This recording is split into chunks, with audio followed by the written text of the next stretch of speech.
Welcome to the Seltzer Studies, where each month we discuss the issues affecting businesses as they work to lower their workers' compensation costs. Hello, I'm Jordan Rich, and I'm speaking today with Stephen McGorry, a commercial lines account executive with the Seltzer Group. He's got a background in nonprofit work and education. Steve works with clients to integrate unique solutions and policies into their business practice, as well as assess their unique risk. You can find out more about Steve at www.seltzergrp.com. Today's subject, how a return-to-work program helps both the employer and the employee. Well, Steve, thanks for joining me today. You know, many people think, wow, it sure makes sense to have someone stay out on workers' comp, rather than pay them to be back in the office or back in the factory for something less important, quote unquote. But what do you find wrong with that approach? Let's start with that. Sure, Jordan. Thanks for having me. Well, first, it's a flawed and dangerous, as well as really a misinformed approach. Many business owners don't really understand that workers' compensation is effectively a financing tool for many claims. You pay for the injury in one way or another. So let's say somebody's out on workers' comp, and in a few years, it's actually going to affect you, not just now. So it's not immediate. And really, the best case scenario is to get that person back to work, to reduce those financial costs. So, Steve, just to make sure we're clear, we're talking about a company bringing someone back into work before they're fully recovered, and that has benefits to all. Yes, Jordan, absolutely. An employer really should make every effort to try to bring the employee back to work as soon as they can. That really comes down to a doctor's note clearing them for modified duty. And the importance of that is both for the employer and the employee. People want to find meaning in what they do in life, whether it's work or just in their personal life. Sure. Really, people want to get back to work, but they want to have some meaningful work as well. So that human element is so important in all of this. How do you bring back somebody that is maybe injured and they're already feeling down and out? Their employer, their supervisor, plays a huge role in that human element about making them feel meaningful, getting them back to work, talking to them, and giving them a different role that hopefully can engage them in the workforce effectively. So why is it that so many employers are missing out in instituting this idea of a return-to-work program? I mean, is it simply the way people think and have thought for generations? Is it time to change the way people think about this?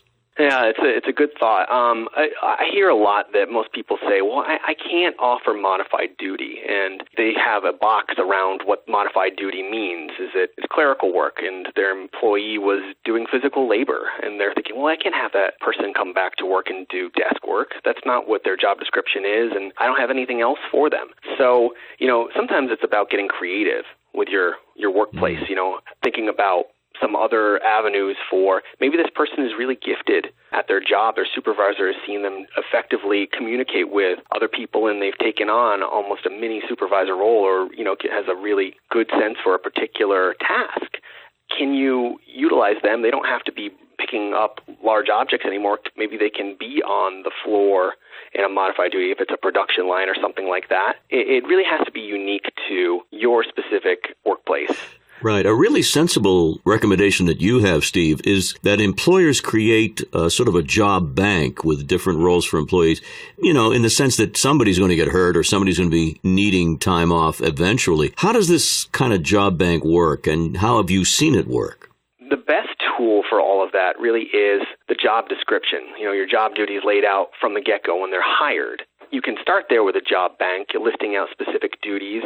It doesn't have to be comprehensive, but it at least shows some different tasks that they may or may not be engaged with. So that's your first step. Number two is thinking about that supervisor and employee relationship there too. Having a review, whether it's monthly, quarterly, the idea there is you can then talk about the things that the supervisor has seen that employee do effectively, offer some other potential ideas for improvement or things in their job so that they can create more duties for that particular person, maybe offer projects, ongoing projects that brings meaning to a person and keeps them engaged in their work and hopefully keeps them employed with you. Purpose is you want to keep good and effective people in your workforce too. There's a lot of incentive in a program like this to the employees to not only try to stay well, we want them to stay well, but if they are injured to know that they can contribute, and that makes for a happier workforce. Yeah, absolutely.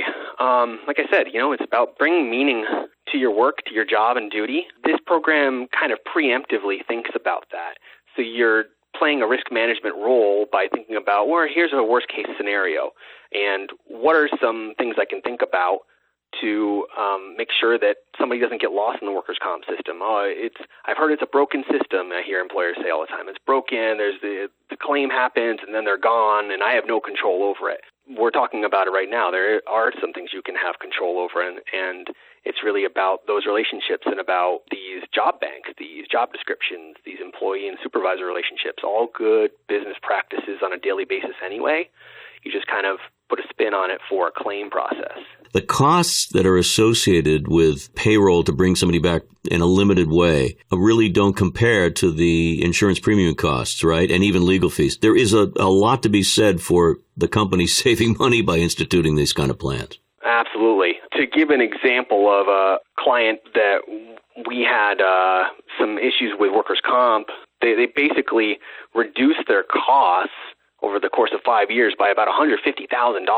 If you think about how much it's going to cost to have your supervisors help to maybe put some extra time into investing into this employee that is back in modified duty, having some tasks, there's going to be some time and some investment into that. Pales in comparison to the thousands of dollars that you're basically financing if you allow that person to stay out in the work comp system, and you're paying for all of that. Can you comment on the role the physicians have in all of this, relying on the physicians to guide the process? Just explain what you mean by that. It's really about the employer setting up a good physicians panel. And what that means is working with your insurance agent and the carrier, the insurance company, to set up a series of doctors that your injured employee can go to. It's important that that employee, when injured in a workers' comp scenario, goes to one of those doctors.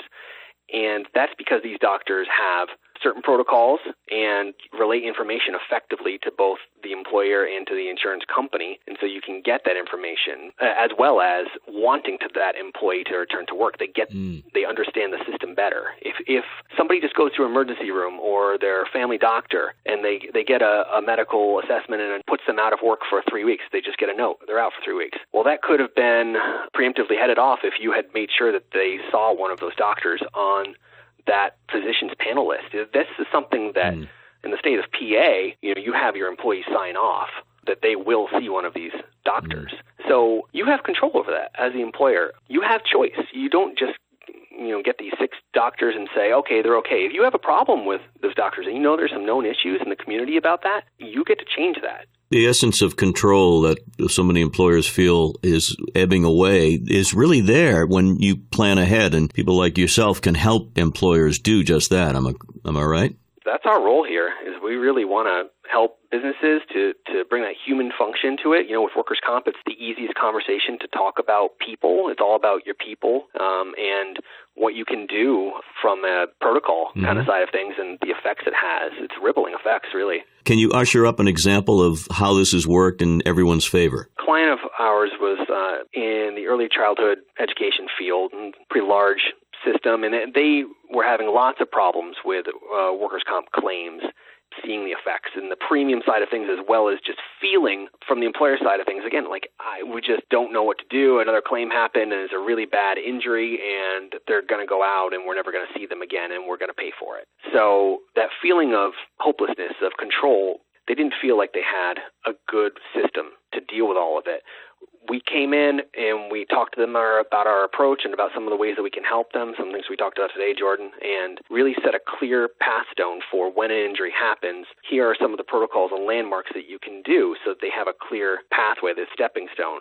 Overall, of course, we reduced their workers' compensation costs by about half over the course of 5 years because it takes some time for these things financially to take effect. But almost from day one, when the first claim started to happen, even open claims that were still out there, we helped them to navigate it and understand about getting their employee back to work and getting a better morale. It's not just a hopeless situation. They felt they really had an advocate for them, somebody that could be a third party in the middle of all of these doctors, the employee, and the insurance company. Steve, I can't thank you enough for your expertise and understanding of this issue, and really appreciate your time helping us out. Thanks very much, Jordan, for having me. It was a pleasure talking about it, and I really appreciate the opportunity to give some of this important information to people out there, and we really value bringing this human touch to what we do with businesses, and it's really important to me personally as well.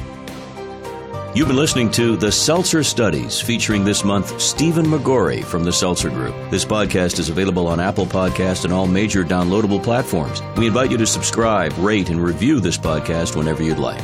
To learn more about Stephen McGorry and the work of his firm, visit www.seltzergrp.com. That's seltzergrp.com. This is Jordan Rich inviting you to stay tuned for the next installment of The Seltzer Studies. Thanks for listening.